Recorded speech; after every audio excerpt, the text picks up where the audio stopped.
വാസ്തുശാസ്ത്രം എന്നാൽ എന്താണ് എന്നതിനെക്കുറിച്ചാണ് ഇന്നത്തെ വീഡിയോയിലൂടെ നമ്മൾ ചർച്ച ചെയ്യാൻ ഉദ്ദേശിക്കുന്നത്. ഞാൻ ലിബിൻ തോമസ്, ഗ്രീൻ ആഷ്വിൽ ആർക്കിടെക്ചറിലെ ചീഫ് ഡിസൈനറാണ്.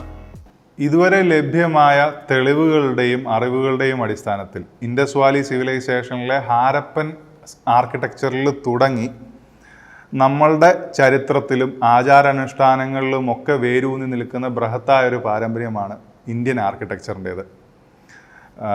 സാങ്കേതിക തികവ് കൊണ്ടും കലാവൈഭവം കൊണ്ടും ലോകത്തിൽ ഇന്ന് നിർമ്മിക്കപ്പെടുന്ന പല ആധുനിക നിർമ്മിതികളെ പോലും കവച്ചു വയ്ക്കുന്ന ഒരു പാരമ്പര്യമാണ് ഇന്ത്യൻ വാസ്തുശാസ്ത്രത്തിൻ്റേത്.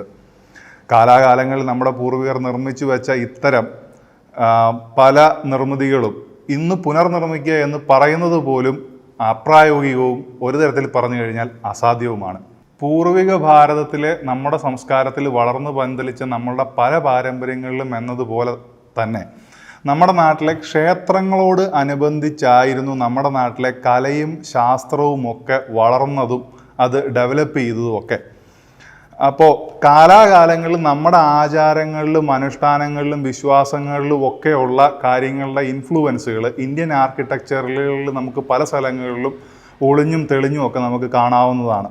ഹിന്ദു മിത്തോളജി അനുസരിച്ചിട്ട് ലോകത്തിലുള്ള സർവ്വ ജീവജാലങ്ങളുടെയും വസ്തുക്കളുടെയും മേൽ പ്രപഞ്ചത്തിന് ഒരു സ്വാധീനമുണ്ട് എന്നാണ് പറയപ്പെടുന്നത്.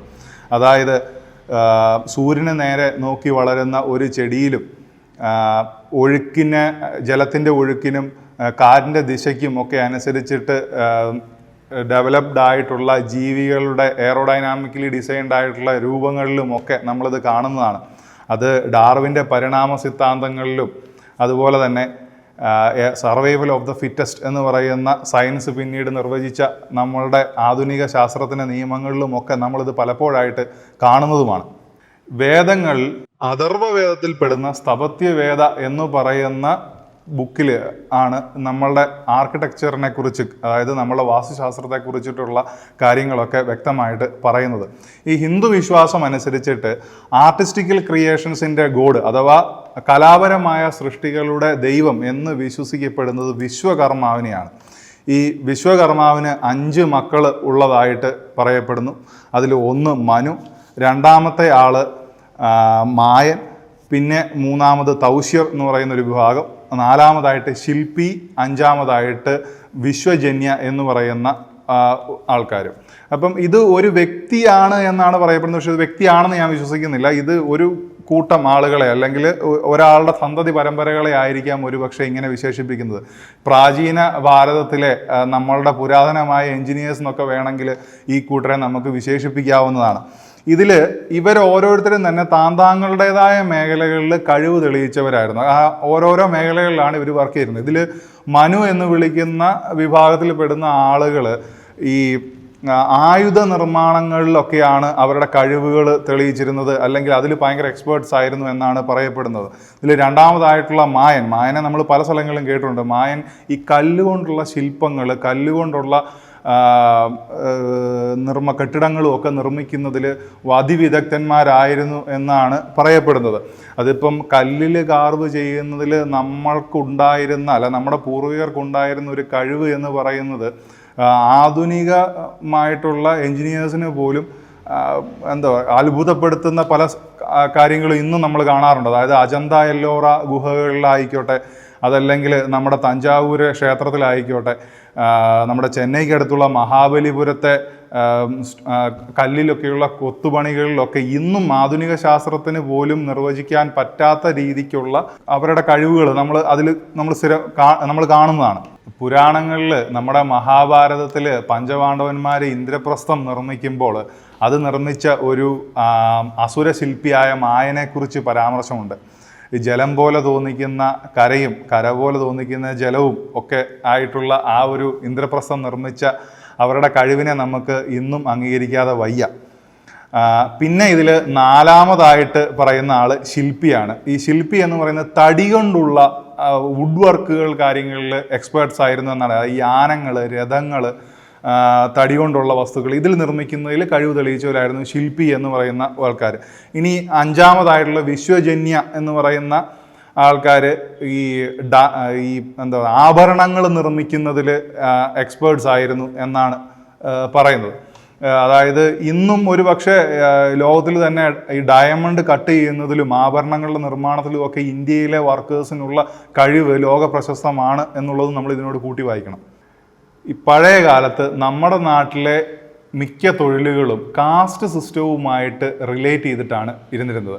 അതായത് കാസ്റ്റ് സിസ്റ്റം മൂലമുള്ള ഒരു തൊഴിൽ സമ്പ്രദായം എന്ന് പറഞ്ഞാൽ ഈ തലമുറകളിൽ നിന്നും തലമുറകളിലേക്ക് വാമൊഴിയായും കൈമൊഴിയായിട്ടും അറിവുകൾ ട്രാൻസ്ഫർ ചെയ്യുന്ന ഒരു രീതി. അതായത് ഒരാൾക്ക് അയാൾ ആർജിച്ച അറിവുകളും കഴിവുകളും അയാളുടെ പ്രാഗൽഭ്യവും ഒക്കെ മക്കളിലേക്കും മക്കളുടെ മക്കളിലേക്കും ട്രാൻസ്ഫർ ചെയ്തു പോകുന്ന ഒരു അവസ്ഥ. അതൊരു ഗുരുകുല വിദ്യാഭ്യാസത്തിൻ്റെ രീതി. അതായത് ഇതൊന്നും നമ്മൾ എഴുതി വെച്ച റെക്കോർഡിക്കലായി ഇന്നത്തെ നമ്മുടെ എഡ്യൂക്കേഷൻ സിസ്റ്റം പോലെ ഒരു കൃത്യമായ ഫോളോ ചെയ്യുന്ന ഒരു എഡ്യൂക്കേഷൻ സിസ്റ്റം ഒന്നും അന്ന് നിലവിലില്ല. അതായത് ഇപ്പോൾ നമ്മളൊരു ആളുടെ കൂടത്തിൽ നടന്ന് കണ്ടും കേട്ടും ചെയ്തും പഠിക്കുന്ന ഒരു രീതിയായിരുന്നു പഴയ കാലത്തെ ഒരു നമ്മുടെ എന്ത് അറിവുകളുടെയും ഒരു ട്രാൻസ്ഫർ നമ്മുടെ ഹിസ്റ്ററിയിൽ നടന്നിരുന്നത് അങ്ങനെയായിരുന്നു. അപ്പോൾ ഇതുകൊണ്ട് വന്നു പോയിട്ടുള്ള ഒരു നഷ്ടം സത്യം പറഞ്ഞാൽ ചെറുതല്ല.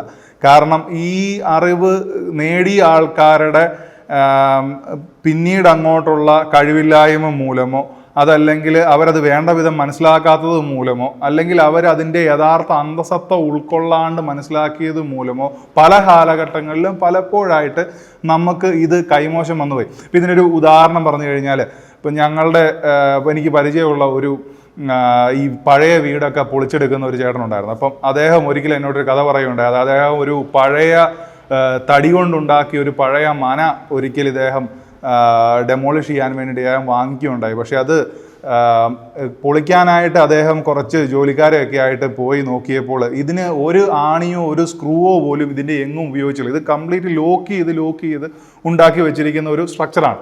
അപ്പം ആ ജോലിക്കാർ പറഞ്ഞു, ഇത് നമുക്ക് കട്ട് ചെയ്തെടുക്കാനായിട്ട് വേണമെങ്കിൽ പറ്റും, അല്ലാണ്ട് ഇതിനെ അഴിച്ചെടുക്കുന്നത് എങ്ങനെയാണ് എന്ന് ഞങ്ങൾക്കറിയില്ല എന്ന് അവർ പറയുണ്ടായി. അപ്പം ആക്ച്വലി അവർ ഇതിൽ തടിപ്പണികളൊക്കെ വർഷങ്ങളായിട്ട് ചെയ്യുന്ന തൊഴിലാളികളായിരുന്നെങ്കിൽ പോലും അവർക്ക് ഇതിനെപ്പറ്റി ഒരു ഐഡിയ ഇല്ലായിരുന്നു. അദ്ദേഹം പറയുകയാണ്, അതിനുശേഷം അദ്ദേഹം അന്വേഷിച്ച് ഒരു 10-90 വയസ്സ് മേളിൽ പ്രായമുള്ള ഒരു പഴയ ഒരു തടിപ്പണി ചെയ്യുന്ന ഒരാളെ കൊണ്ടുവന്നു. അദ്ദേഹം ഇതിൻ്റെ മേളിൽ കൂടെ 1-2 പ്രാവശ്യം കയറി നോക്കിയിട്ട് അദ്ദേഹം അതിൻ്റെ ഏതോ ഒരു കോർണറിൽ പോയിട്ട് ഒരു ചെറിയ തടിക്കഷ്ണം ഒരു പൂള് വെച്ചിരുന്നത് ചുറ്റിയേക്ക് തട്ടിയെടുക്കുകയും അപ്പോൾ അതിനുശേഷം പിന്നീട് അത് അവിടെ നിന്ന് ഓരോ ലോക്കായിട്ട് പിന്നീട് അത് ഈസി ആയിട്ട് ഓരോരോ പീസായിട്ട് അഴിച്ചെടുക്കാൻ പറ്റുകയൊക്കെ ചെയ്തു എന്ന് പറയുന്ന ഒരു സംഭവം ഉണ്ടായി.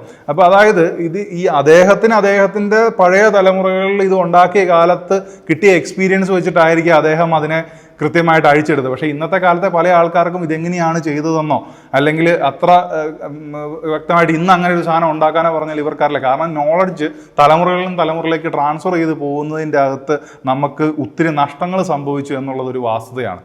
ഇന്ന് ഈ വാസ്തുവിന് പറ്റിയ ഏറ്റവും വലിയ ഒരു കുഴപ്പം എന്താണെന്ന് വെച്ച് കഴിഞ്ഞാൽ, വാസ്തുവിദ്യയെ യഥാർത്ഥത്തിൽ അറിയാവുന്ന അല്ലെങ്കിൽ ശരിക്ക് അതിൻ്റെ അന്തസത്ത ഉൾക്കൊണ്ട് പ്രയോഗിക്കുന്ന വാസ്തുവിദ്യാ വിദഗ്ധർ ഇന്ന് നിലവിൽ വളരെ വിരളമാണ് എന്നുള്ളതാണ് സത്യം. ഈ വാസ്തുവിന് പറ്റി ഏറ്റവും വലിയ കുഴപ്പം എന്താണെന്ന് ചോദിച്ചു കഴിഞ്ഞാൽ, നമ്മളിതിനെ നമ്മുടെ ആചാരങ്ങളും അനുഷ്ഠാനങ്ങളും നമ്മളുടെ മതവും വിശ്വാസവും ഒക്കെ ആയിട്ട് കൂട്ടിക്കലർത്തി ഇതിനെ ഉപയോഗിക്കാൻ തുടങ്ങിയവിടത്താണ് ഇതിനൊരു അപജയം സംഭവിച്ചത്. അതായത് ജ്യോതിഷം പോലത്തെ കാര്യങ്ങളൊക്കെ നമ്മൾ ഇതിലേക്ക് ഇഞ്ചക്റ്റ് ചെയ്ത് സത്യം പറഞ്ഞാൽ ഇതിനെ നശിപ്പിക്കുകയാണ് ചെയ്തത്.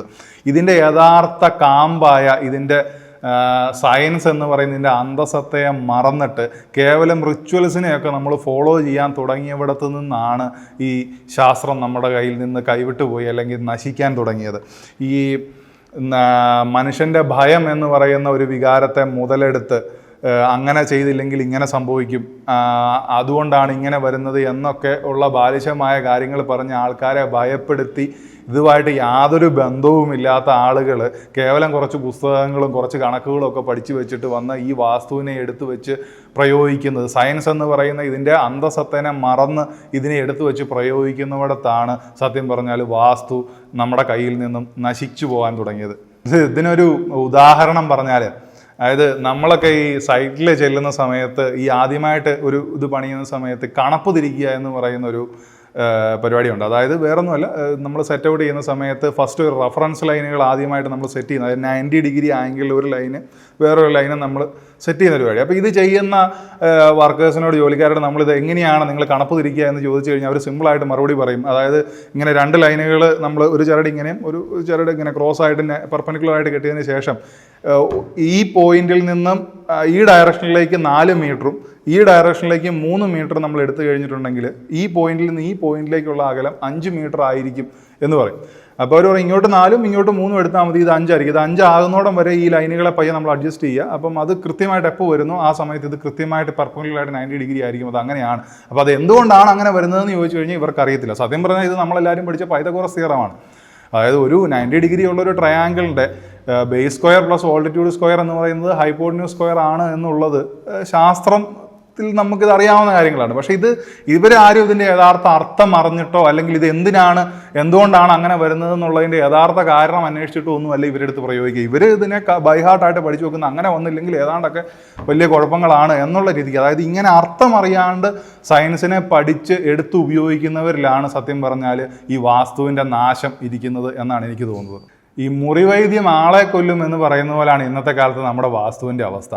ഈ നിഴല് നോക്കി സമയം പറഞ്ഞിരുന്ന കാലത്ത് നിന്നും വാച്ച് നോക്കി മില്ലി സെക്കൻഡ് മൈക്രോ സെക്കൻഡ് വരെയും കൃത്യമായിട്ട് പറയുന്ന കാലത്തേക്ക്, അല്ലെങ്കിൽ ഈ വെള്ളത്തിലിട്ട ഒരു ഇലയുടെ അല്ലെങ്കിൽ ഒരു ഇരുമ്പ് കഷ്ണത്തിൻ്റെ പൊസിഷൻ നോക്കി നോർത്ത് പോൾ നിർവചിച്ച കാലത്ത് നിന്നും നമ്മുടെ ഫോണിൽ കിടക്കുന്ന ഒരു ആപ്ലിക്കേഷനിലേക്ക് ശാസ്ത്രം വളർന്നിട്ടും ഈ ടോട്ടൽ സ്റ്റേഷൻ പോലത്തെ അതിനൂതനമായിട്ടുള്ള ടെക്നിക്കൽ ഇൻഫർമേഷൻസ് തരുന്ന എക്യുപ്മെൻറ്റ്സ് ശാസ്ത്രം കണ്ടുപിടിച്ചിട്ടും ഇന്നത്തെ കാലഘട്ടത്തിനനുസരിച്ചിട്ടുള്ള തിരുത്തലുകൾ വരുത്തുവാനോ ശരികളിൽ നിന്നും കൂടുതൽ ശരികളിലേക്ക് സഞ്ചരിക്കുവാനും വൈമുഖ്യം കാണിച്ചത് തന്നെയാണ് നൂറ്റാണ്ടുകളുടെ അല്ലെങ്കിൽ മനുഷ്യചരിത്രത്തോളം തന്നെ പാരമ്പര്യമുള്ള നമ്മുടെ വാസ്തുശാസ്ത്രത്തിന് ഇന്നുണ്ടായ അപജയത്തിൻ്റെ ഏറ്റവും വലിയ കാരണവും ഇത് തന്നെയാണ്.